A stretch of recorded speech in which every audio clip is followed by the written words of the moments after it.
Today, I would like to talk to you about making mistakes because you know I embrace mistakes. I always have. Whenever I make a mistake, I just go, whoops, and then I do it all over again. But some people really are bothered by making mistakes. The only time I can think of that I was bothered about a mistake I made is when somebody made fun of me, and then I went, ouch, brushed it off, and moved on. Well, this story right here, this book, it's a collection of, I'm guessing that the author Charlotte Foltz Jones, I'm guessing that she made a lot of mistakes in her life, but one mistake she did not make was making this book, because this is a fun book. It's one of my favorites, and it's filled with her research on the different ways that people made mistakes, and something good came from it.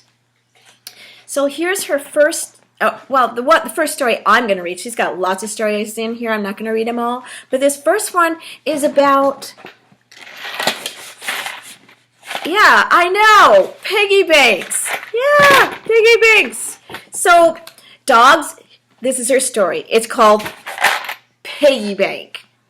Not Fumby, Piggy Bank.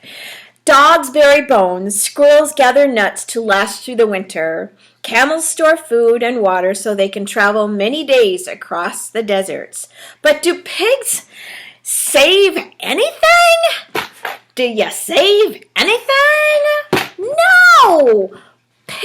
Real pigs don't save anything. They don't bury anything. They don't store anything. So why do we save our coins in piggy banks? The answer is because someone made a mistake. During the Middle Ages, about 15th century, metal was very expensive. And so people didn't make their bowls and their pots out of metal. They used a clay thing called pig. That's some sort of clay. Whenever the housewives would save extra coins, they would drop it into one of their clay jars, one of their pig jars, clay jars made out of pig.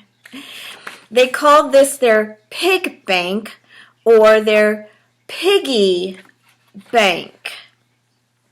Over the next 200 to 300 years, people forgot that the word pig referred to the clay material.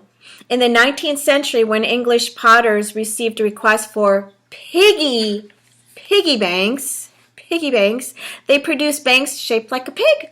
Of course they did. The pigs appealed to customers. You know how I feel about my piggy bank. And delighted children. I was so delighted by this pig. Pigs are still one of the most popular forms of coin banks sold in gift shops today. So what I want you to do after this story is I want you to make a list of the mistakes you made today. Now, you don't have to do them all, and I'm not expecting you to have a million mistakes, but I'll tell you two things that I made mistakes on today. When I was making your science video, I accidentally put 12 twice. So I went lesson 12, lesson 12. And then when I started uploading it, I went, oh, okay. The kids will forgive me. I've made that mistake before. Okay. Now the really cool mistake that I made, all right, I gave the dogs a bath. You know, they had a bath in the pool on a deck, and it was a sunny day. And then all of a sudden, I took a rest in the chair, and it started getting dark outside.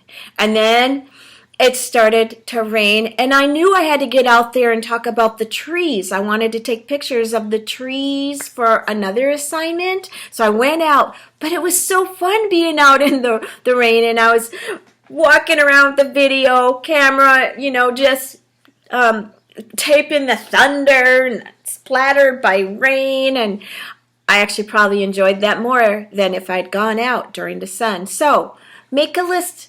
You can make a list just for today. You can make a list of the whole week. It's just totally up to you. Make a list and see what good things could come from your mistakes.